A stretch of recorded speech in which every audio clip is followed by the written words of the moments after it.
இந்த விஷயம் பற்றாக்குறையாக இருக்கும்போது உங்களுக்குள்ளே அதை வாங்கணும், அந்த இடத்துக்கு போகணும், அதை பண்ணணும் அப்படிங்கிற ஒரு எண்ணம் ஏற்படும்.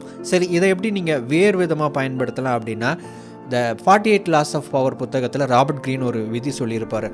ஆப்சன்ஸ் அப்படிங்கிற ஒரு விஷயத்தை நீங்கள் பயன்படுத்துங்க. அதாவது நீங்கள் ஒரு இடத்துல அதிகமாக இல்லாமல் இருக்கிறப்போ அந்த இடத்துல நீங்கள் இருக்கணும் அப்படிங்கிற ஒரு எண்ணத்தை மக்கள் மனசில் அந்த இன்ட்ரெஸ்ட்டை உருவாக்கணும் அப்படின்னு சொல்லிட்டு ஒரு விதியில் கூட சொல்லியிருப்பார்.